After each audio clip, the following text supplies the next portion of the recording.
In just 7 fateful minutes beneath the dim streetlights of Atlanta, a woman, trembling in despair, is ruthlessly entrapped by the police. Yet, what mystery left the courtroom in stunned silence? And why did justice have to speak up when the horrifying truth was revealed? Sarah Brooks gently adjusted the steering wheel, her eyes gliding over the empty streets as nightfall descended on the city.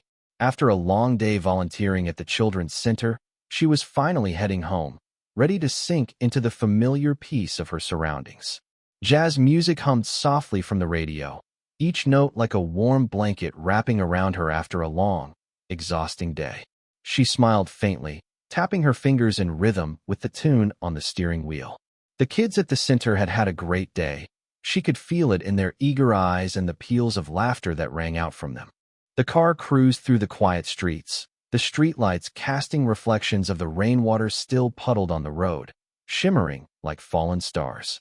Sarah always loved this moment, the time when the world seemed to slow down, when she could enjoy the solitude of her thoughts without being disturbed by anyone.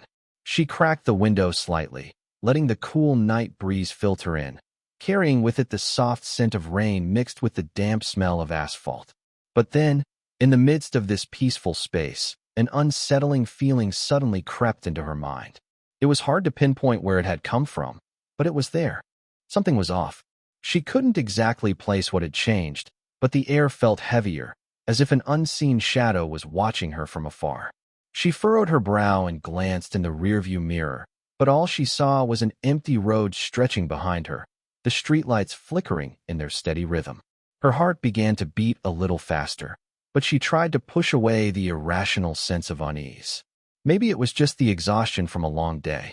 She took a deep breath, trying to relax, and continue driving forward. But then, a flash of light appeared in the rearview mirror, red, blue, blinking repeatedly. The sound of a siren ripped through the silence of the night. Sarah jolted, her heart leaping into her throat. She blinked, looking again in the mirror. Police lights.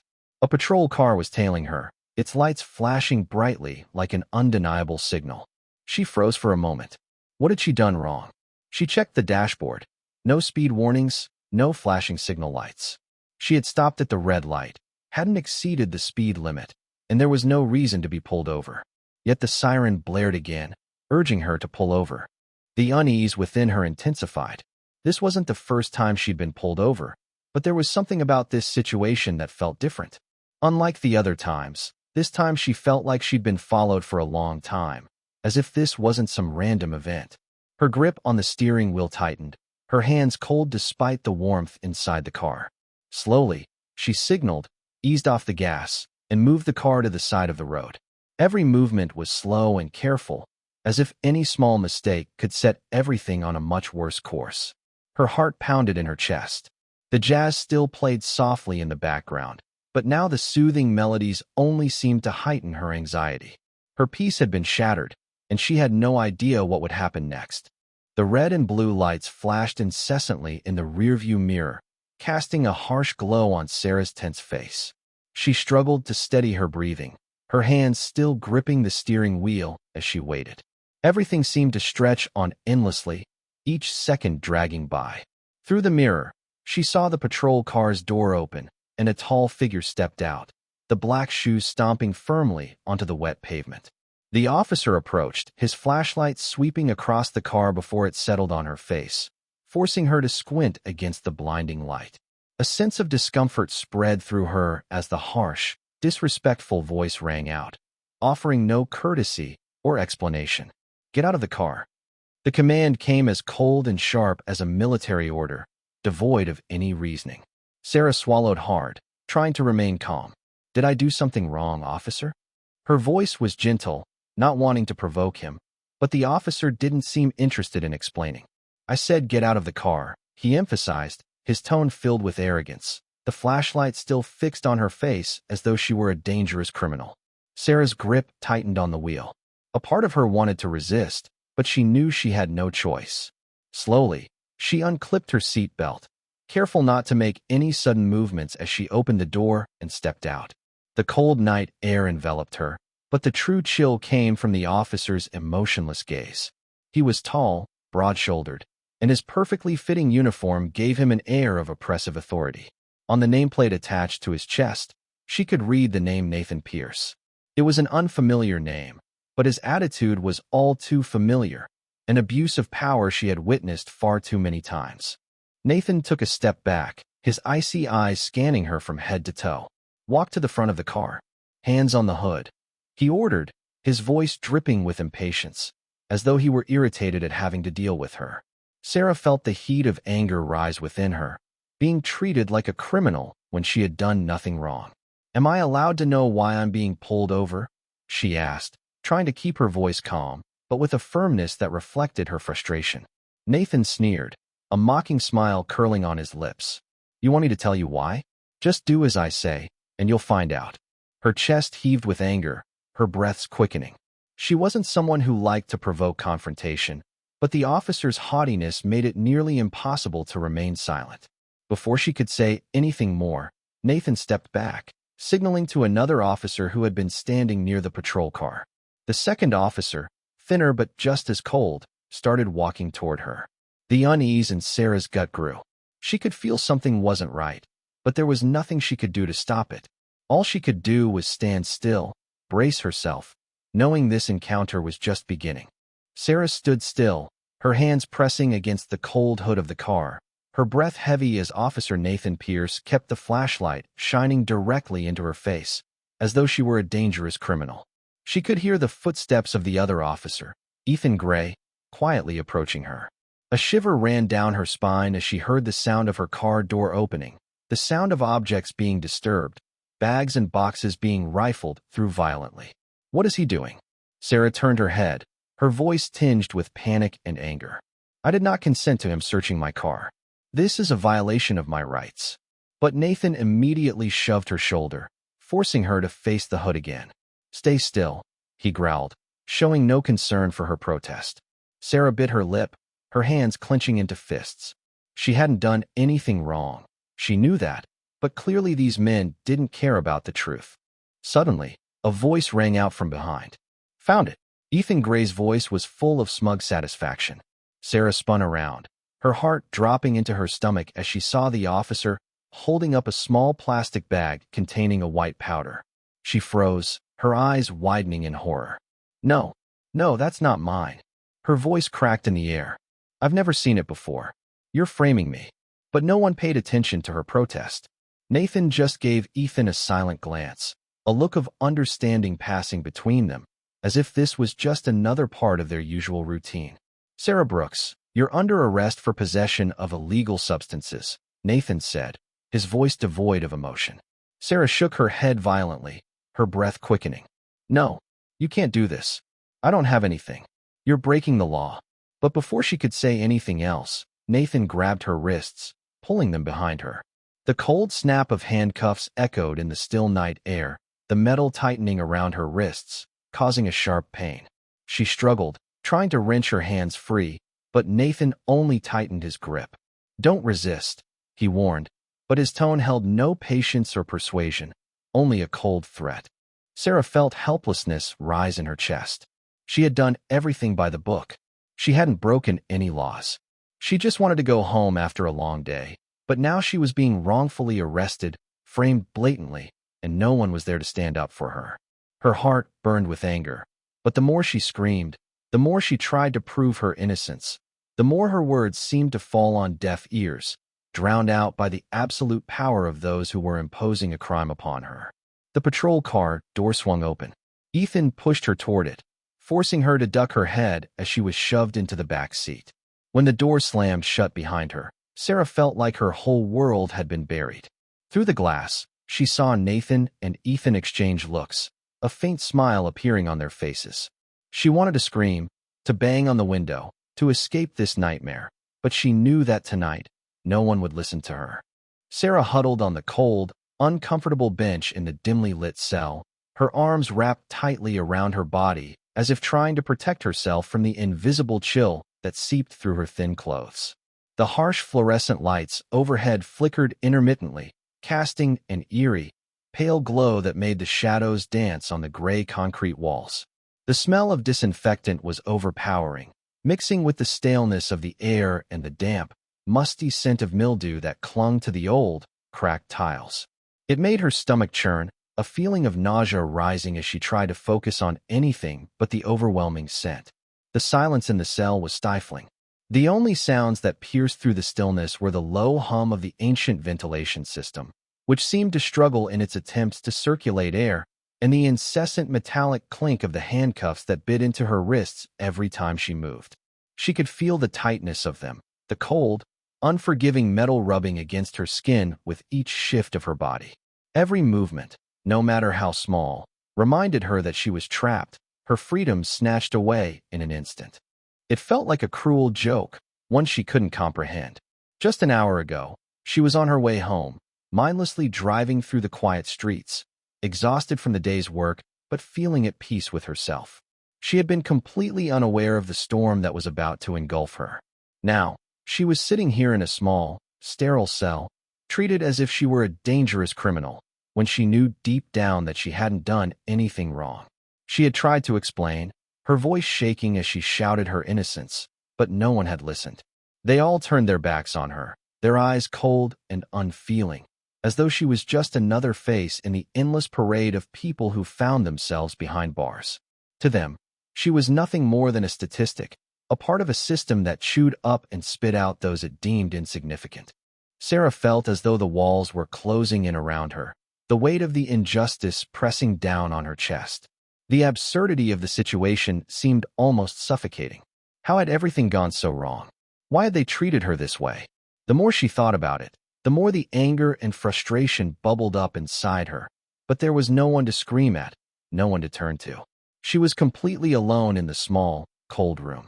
She could hear the faint sound of footsteps echoing down the hallway outside her cell, but no one stopped at her door. No one cared enough to even glance her way. It was as if she had ceased to exist in the eyes of the world. Her thoughts spiraled, but every attempt to make sense of what had happened only brought more confusion. Was this the end of it all?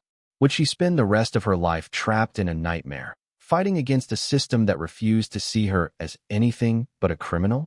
It felt like she was losing control of everything she had once known.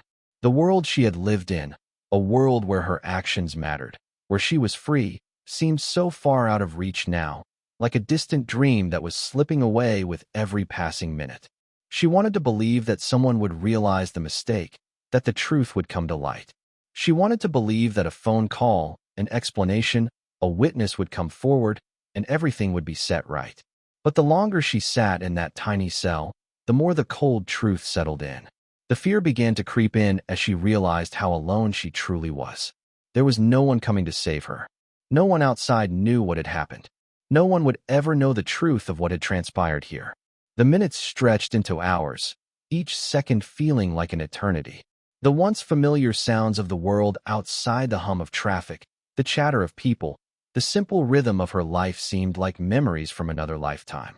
Now, all she had was the silence of the cell, the sting of her handcuffs, and the cold, cruel realization that the life she had known was slipping away. She was just another face, another name lost in the system. Sarah sat motionless, her head slumped between her knees, her breath growing more rapid though she didn't even realize it. The small cell seemed to shrink around her, the cold concrete walls pressing in as though they were suffocating her, swallowing the last remnants of any thoughts about fairness. Her hands still ached from the tight handcuffs that had dug into her skin earlier, but the physical pain was nothing compared to the storm raging in her mind. Why had this happened to her? What had she done wrong? The question repeated over and over in her head, even though reason told her she had done nothing wrong. But if she truly hadn't done anything wrong, why was she here? She closed her eyes, trying to recall everything step by step, moment by moment, as if hoping to find some mistake, a small detail she might have missed. Did she forget to signal? Had she been driving too slowly? Or had she done something that made them suspicious? But no matter how many times she sifted through the memories, everything seemed perfectly reasonable. She hadn't broken any laws. She hadn't done anything wrong. And the very thought of that only made her more confused. If an innocent person like her could be locked up, then anyone could find themselves in this situation. That thought sent a chill down her spine. Had she been too naive to think that as long as she followed the rules, she would be protected? Had her whole life been nothing more than a beautiful dream, hiding a harsher truth beneath? Suddenly, she felt small, fragile, terrifyingly so, like a pawn in the invisible hands of a system she couldn't understand and certainly couldn't fight against. If they wanted to pin a crime on her, who would stop them? If tomorrow, for some reason, she vanished, who would truly care? The fear spread through her chest, choking her breath. She clenched her hands into fists, her nails digging painfully into her palms, drawing blood. She didn't want to cry, didn't want to show weakness, but she couldn't stop the hot tears that welled up, slipping down her cheeks. This wasn't how things were supposed to be. But the truth was, no matter how much she screamed, no matter how hard she tried to prove her innocence, right now she was just a lone woman trapped in a game where she would never have a chance of winning. Sarah sat there silently, swallowing the bitter tears, as the cold metal door to the cell creaked open again. She didn't know how much time had passed. Time in this room felt stretched out endlessly, with only the flickering fluorescent light above and the pungent smell of disinfectant reminding her that this was not a nightmare. This was reality. The sound of footsteps echoed, slow but steady, and then a familiar voice broke through the chaos in her mind. "Sarah?" She lifted her head, her eyes red from exhaustion and strain. Before her, through the bars, stood James Carter, a lawyer she knew from the civil rights talks at the center. He wasn't wearing his usual sharp suit. His shirt was wrinkled, likely from rushing, but his eyes were sharp, full of seriousness. He stood there for a moment, studying her before letting out a small sigh. "A friend from the center called me," he said, his voice calm but tinged with urgency. "They heard about your arrest and knew something wasn't right." Sarah looked at him, feeling like an invisible string inside her chest had just loosened. Someone believed her. Someone hadn't left her alone in this darkness. But at the same time, bitterness rose. Why did she need someone else to get her out of something that should never have happened in the first place? Why couldn't justice come to her on its own, without relying on the kindness and intervention of others? She clenched her fists on her thighs, tilting her head slightly, trying to regain her normal voice. "You believe me?" James didn't answer immediately. He studied her for a long moment, as if weighing the damage she had endured. Then he nodded slowly. "Yes," he said firmly, "and I'll prove it." Sarah wanted to believe his words. She truly wanted to believe this was the beginning of a path leading her out of this nightmare. But as she looked at the guard standing right beside the bars, his cold, indifferent eyes, she knew that this road was still long. James might believe her, but what about the world outside? Would justice really be found? Or was she simply clinging to a faint light in a system that was ready to snuff her out at any moment? James Carter sat at his desk, the soft yellow light casting shadows across his thoughtful face. Before him lay a thick stack of files, the police report on Sarah Brooks's arrest. He flipped open the first page, his eyes scanning each line with a cold, sharp gaze. The official reason they gave for stopping her, erratic driving. It was a vague, unclear phrase with no specific description, no recorded speed, no clear violation, just an empty justification for a stop that couldn't be immediately verified. He leaned back in his chair, gripping the stack of papers tightly as he opened a photo attached to the report. It was a shot from the patrol car's dash cam, a wide-angle view of the road where Sarah was stopped. But when James looked at the timestamp on the photo, something made him pause.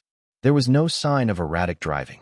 Sarah's car moved straight in her lane, with no signs of swerving or violation.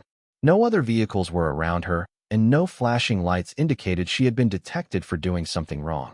James slowly powered on his computer and accessed the nearby traffic camera footage he had requested from the city's Department of Transportation. As the video played, a growing sense of discomfort washed over him. Sarah had done nothing wrong. She drove at the correct speed, stopped at the right signals. Everything was perfect. And then, at the exact moment noted in the report, the patrol car appeared in the frame, tailing her intentionally, as though they had been waiting. He paused the video, exhaling sharply. This wasn't a random traffic stop. It was a setup, an outright abuse of power, a stage performance.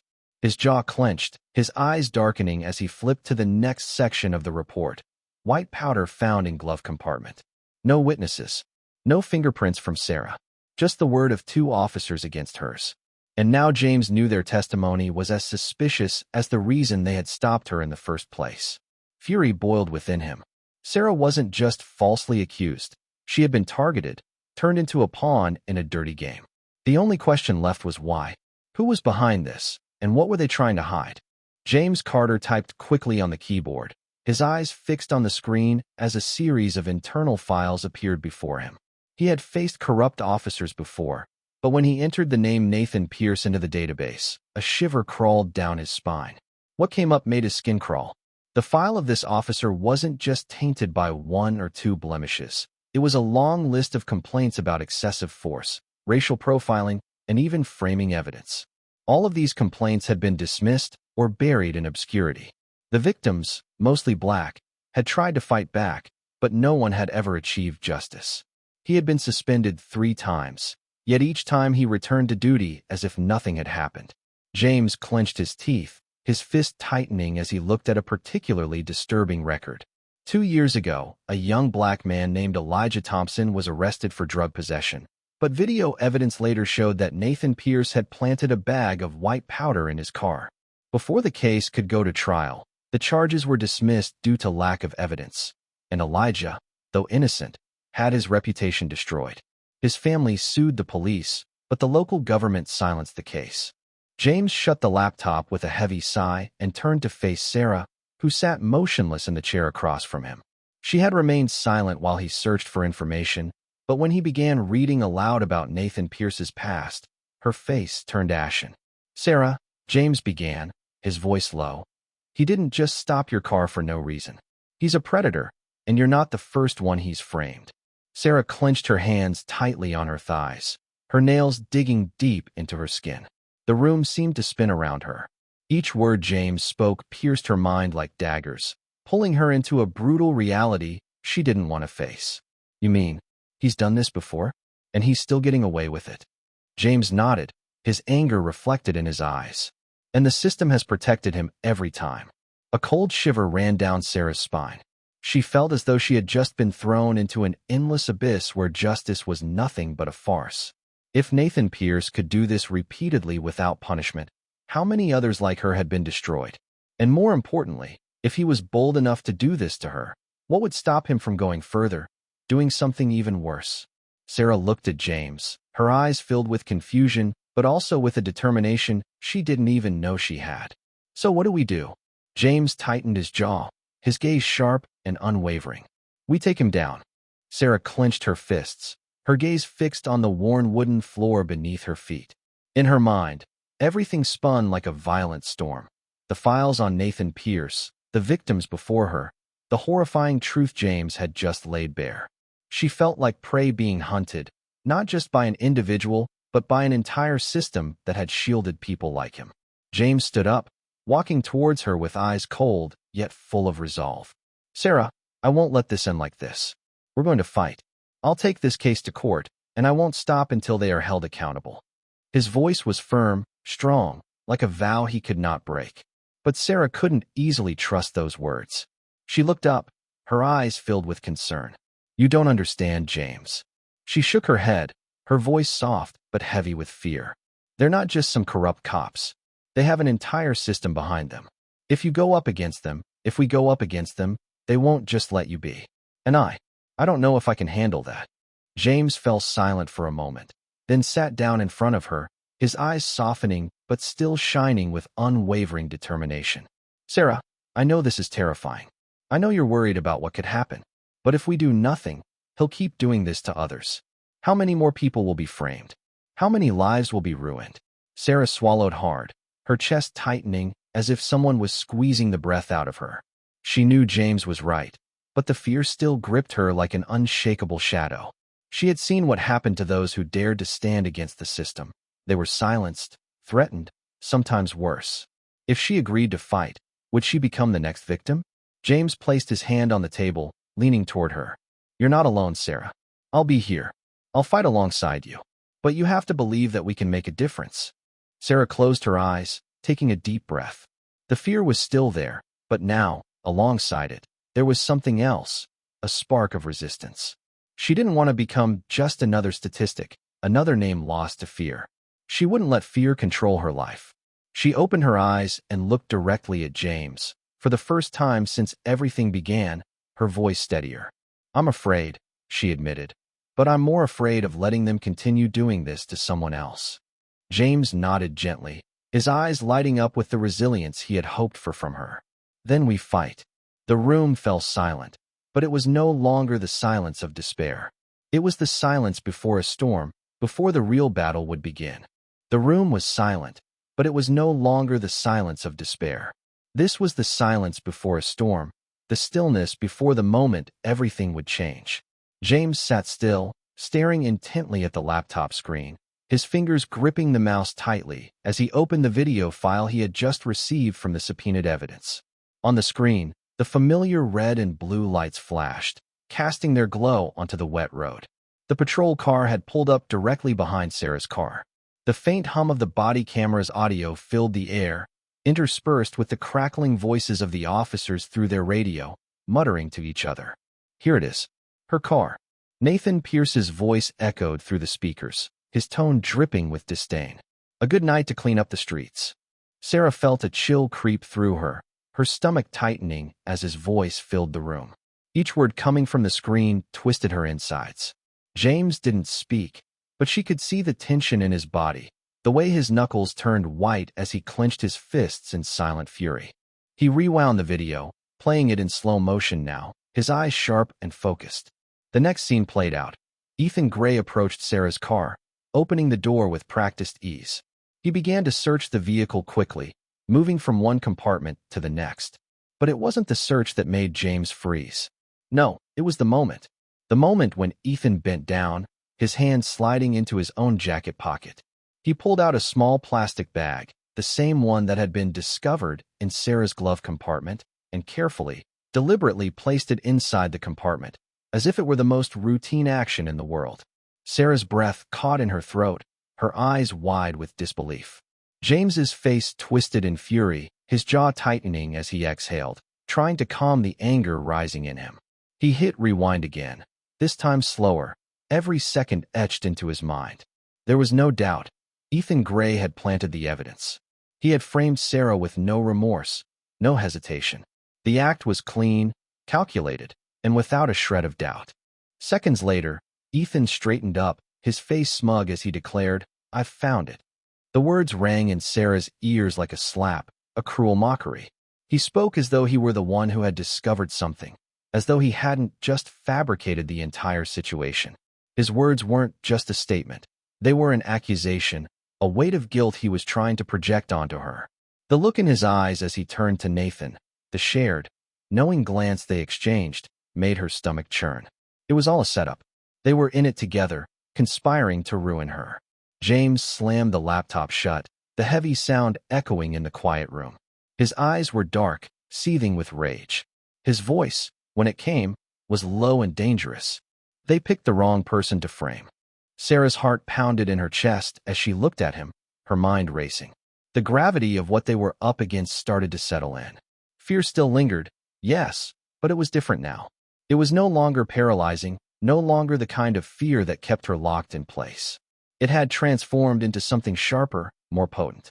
Fear had fused with anger and determination. She wasn't just a victim anymore. She wasn't going to sit back and let this happen again. Her hands tightened into fists, her nails digging into her palms. The fire inside her was rekindling, and she could feel it spreading, warming her from the inside out. For the first time in days, she felt a glimmer of hope, the spark of resistance. They were not going to let this go. This wasn't just about her anymore. This was about stopping them from doing it to someone else. It was about taking a stand and fighting back against a system that allowed this to happen. She inhaled deeply, looking at James. This time, her voice was steady, filled with resolve. "I'm scared," she admitted, her voice soft but firm. "But I'm even more scared of letting them keep doing this to people." James nodded, his expression unchanging, but his eyes softening with the understanding they both shared. "Then we fight, and we make sure they never get away with it again." Sarah's chest tightened, but in that moment, she knew what she had to do. She knew that this wasn't just about winning for herself. It was about exposing the truth. And no matter how long it took, no matter how difficult the fight, she wasn't going to back down.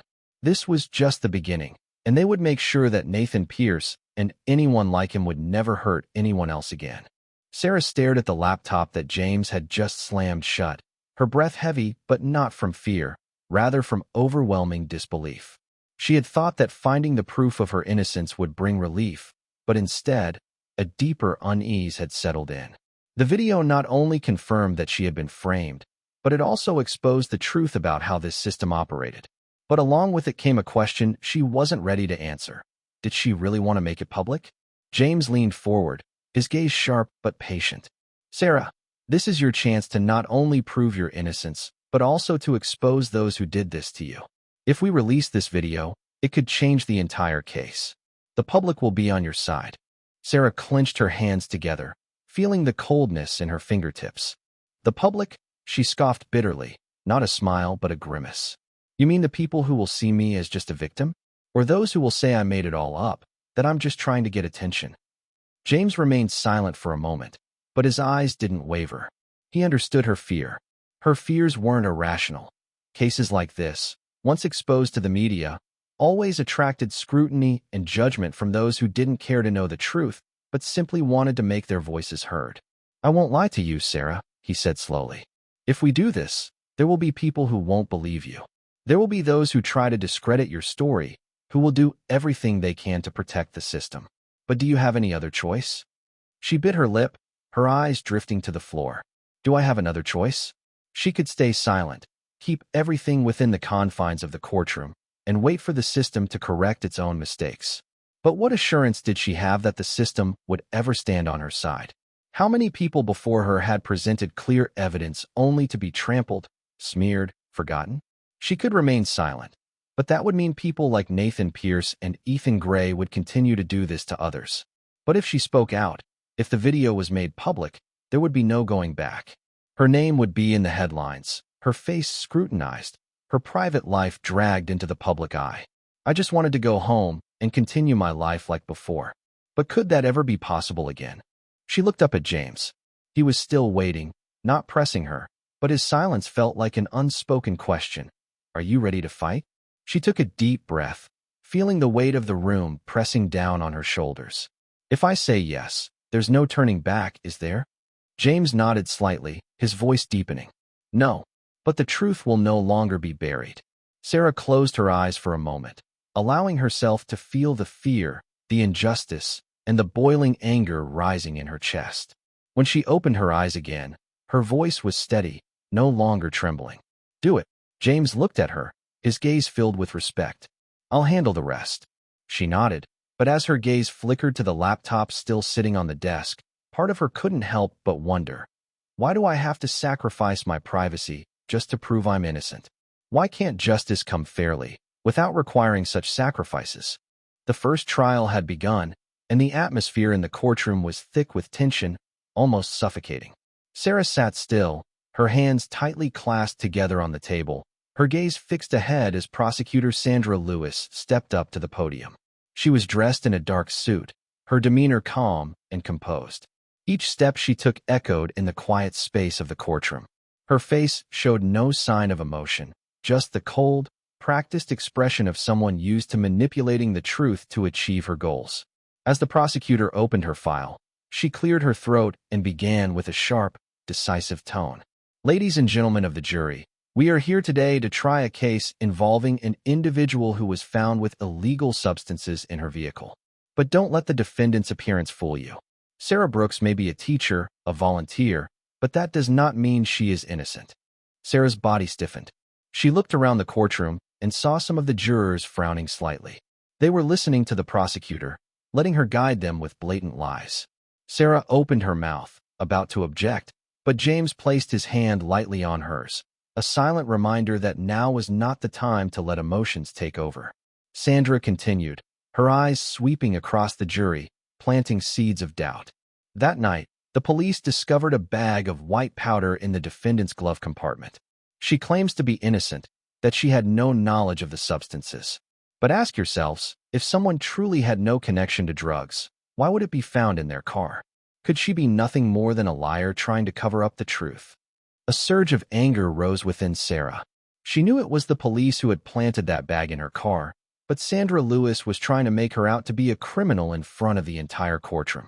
She glanced over at Nathan Pierce and Ethan Gray, the two men who had framed her, seated in the witness box. Nathan still wore his cold, impassive expression, while Ethan even had a faint, smug smile on his face. A chill ran down Sarah's spine. They weren't afraid. They believed the system would protect them, that the truth would be buried under their deliberate lies. Sandra pushed forward with her argument, her voice sharper now. Ladies and gentlemen of the jury, our justice system is based on evidence, and the evidence here is very clear. We have testimony from two experienced officers. We have the bag of white powder found in the defendant's car. And most importantly, we have the undeniable fact that no innocent person is ever arrested in a situation like this. Sarah felt her breath catch. No innocent person is arrested in a situation like this? That statement sliced through the painful reality she was facing. The prosecutor didn't need to prove she was guilty. She just needed to sow enough doubt to turn the jury against her. James leaned toward her, his voice quiet but firm. Don't let it shake you. They may twist the truth, but we have something they don't.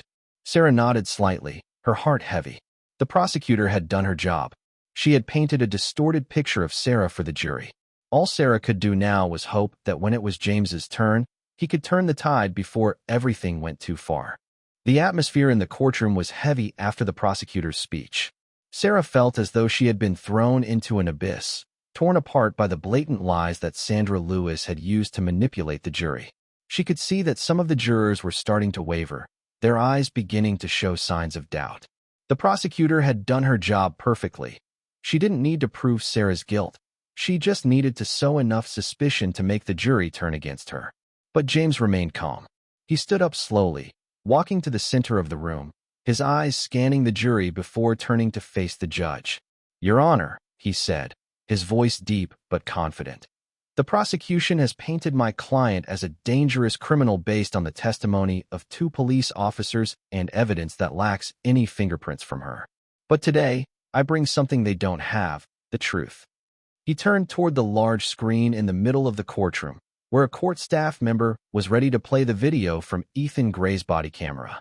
Nathan Pierce and Ethan Gray sat in the witness box, their faces still cold, showing no sign of worry. This video was extracted from Officer Ethan Gray's body camera on the night Sarah Brooks was arrested, James declared. "Please watch carefully." Sarah held her breath. The screen flickered to life. The images from the camera began to play, slightly shaking as Ethan moved. The entire courtroom seemed to hold its breath as Nathan Pierce's voice came through the video. "Here it is. Her car. A good night to clean up the streets." The jury began to murmur. James quickly glanced at them, noting that some of them were frowning, disturbed by the words they had just heard. The video continued.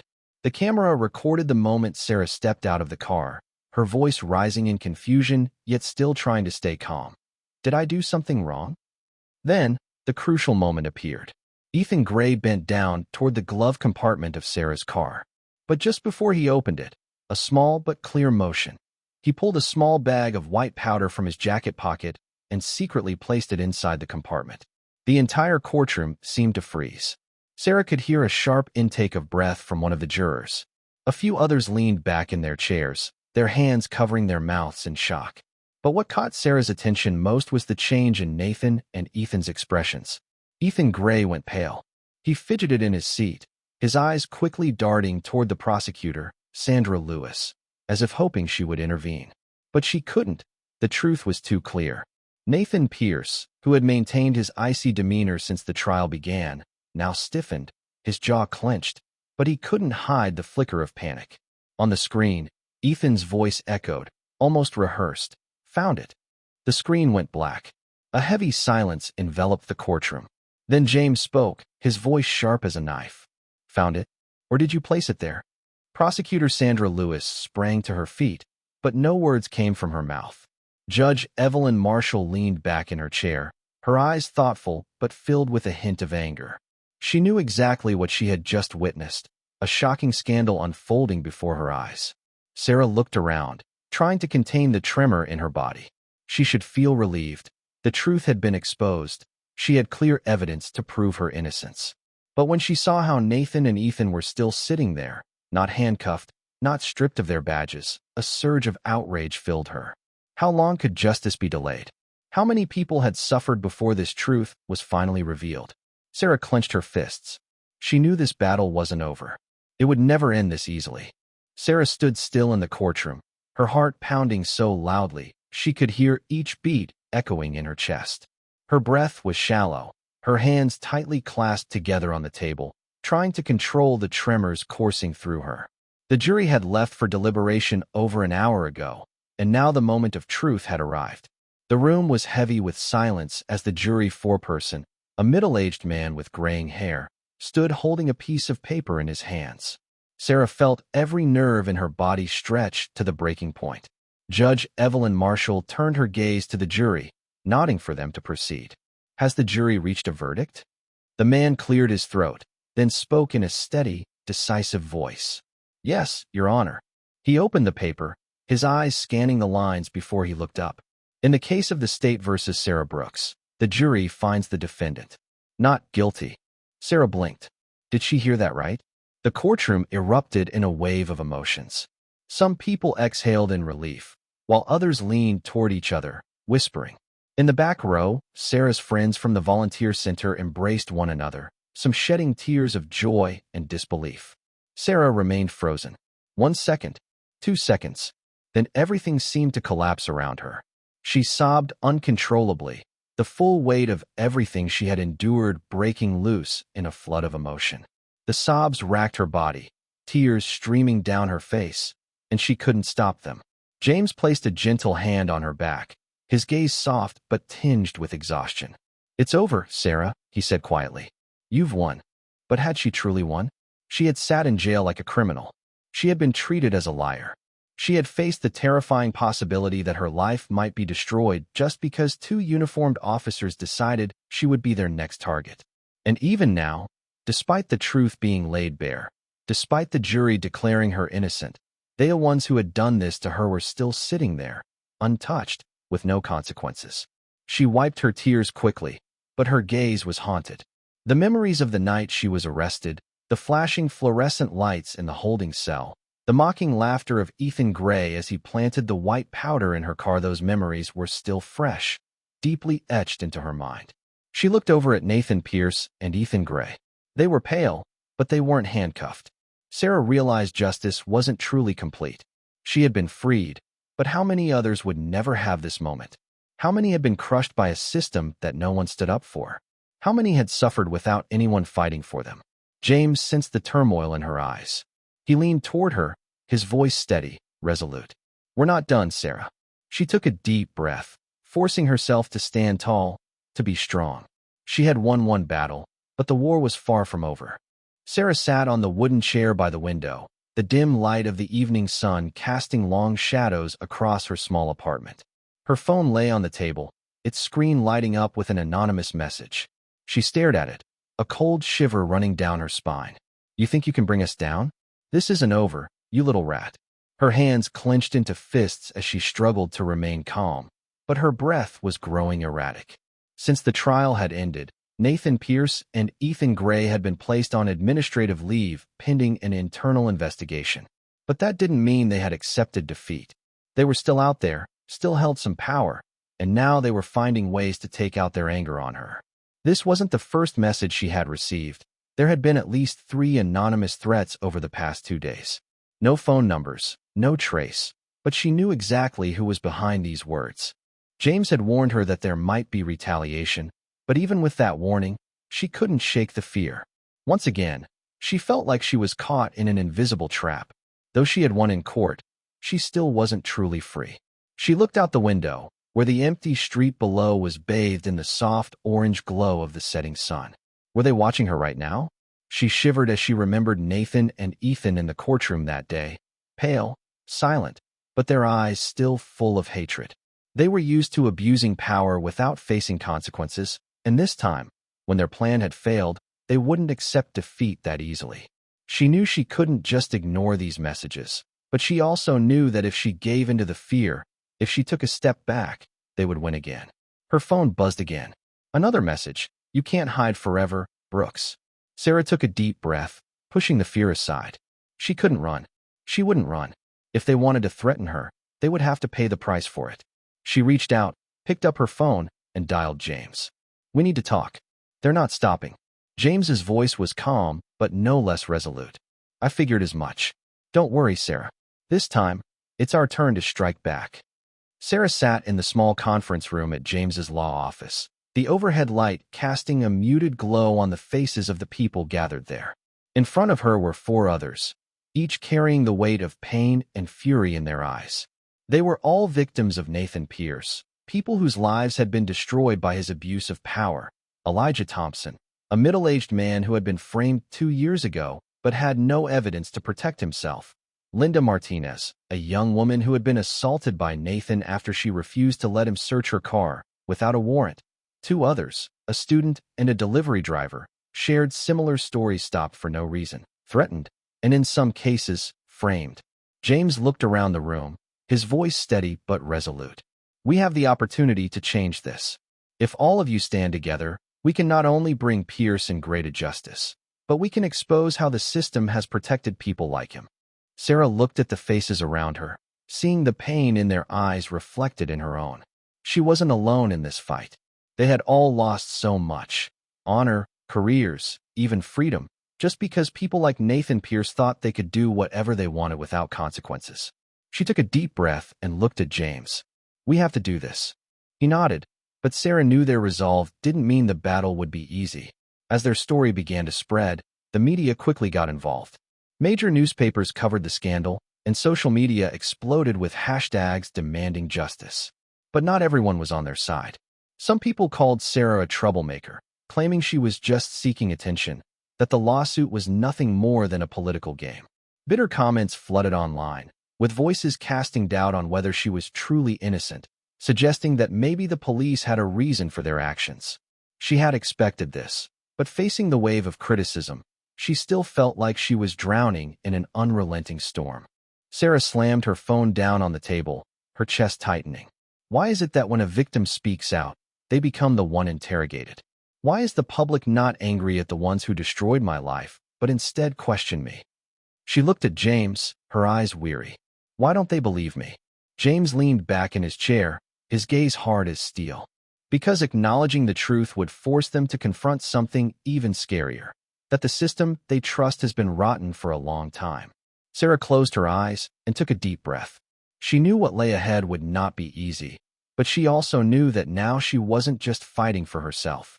She was fighting for all the people who had been silenced, for those who had never had the chance to prove the truth.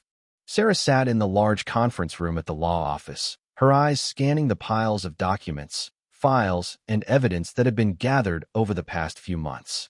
She had won her lawsuit, but that was just the first step. Together with James, she was pushing further, forcing the system to change. With undeniable video footage, testimonies from other victims, and mounting pressure from the public, the Atlanta Police Department had no choice but to undergo reform. Internal investigations had begun, and Nathan Pierce and Ethan Gray were officially charged with multiple offenses, including evidence tampering, abuse of power, and serious misconduct. But Sarah couldn't feel completely happy. She had fought for so long, endured so much to achieve this. Sitting in front of the camera during the press conference, she looked out at the crowd, at the faces waiting for her to speak words of triumph. But her voice dropped, heavy with sorrow. "I shouldn't be here," she said slowly. "I shouldn't have had to fight to prove my innocence. And I'm not the first to be harmed like this. I'm just one of many who have been forgotten." The room fell silent. Her words weren't a triumphant declaration. They were an accusation. She was no longer the ordinary Sarah Brooks. She had become a symbol of the fight against injustice. Human rights organizations, the media, even politicians had begun mentioning her as someone who had shaken the system. But no matter how many praises she received, a part of her felt irreparably lost. The sleepless nights, the nightmares, the memories of the cold holding cell, the blinding lights on the road, and the hateful voices of those who wanted her silenced, those memories were still there. Justice may have been served, but the price she had paid was too high. That night, under the dim streetlights of Atlanta, Sarah stood still, her eyes following the slow-moving traffic ahead. The city continued to function as if nothing had changed. But she knew something had changed. She knew she was no longer a victim, no longer someone silently crushed by the system. She had fought, and she had won. But she wasn't the only one who needed to win. She took a deep breath, feeling the chill of the night air seeping through her coat. Justice isn't a privilege, it's a right for everyone. And if anyone thought they could take that right away, she wouldn't sit idly by. Though this battle was over, she knew it was just one chapter in a much larger fight. The fight of Sarah Brooks is not just her own story, but a powerful reminder that justice is not something that comes naturally. It must be reclaimed through will, courage, and perseverance. Society may not always be fair, and systems can be slow to correct their mistakes, but that doesn't mean we should stay silent. When you face injustice, remember that your voice matters. The truth may be buried in darkness for a time, but it will never disappear completely. In our current lives, we all face moments of doubt, misjudgment, or pressure from forces greater than us. Don't let fear make you step back. Don't let others decide your worth. When faced with adversity, remember that change doesn't come from those who accept fate, but from those who dare to ask questions, dare to resist, and dare to act. Live with integrity, even if it makes you stand alone. Believe in justice, even when the world seems to ignore it. And always remember, you are stronger than you think, braver than you believe, and more deserving of the truth than any lie others try to impose upon you. Thank you so much for joining me on this emotional journey. Your support, your comments, and your engagement mean the world to me.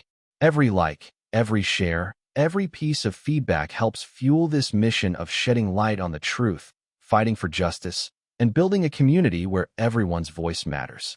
If you found value in the stories we've shared and the conversations we've started, please consider subscribing to the channel.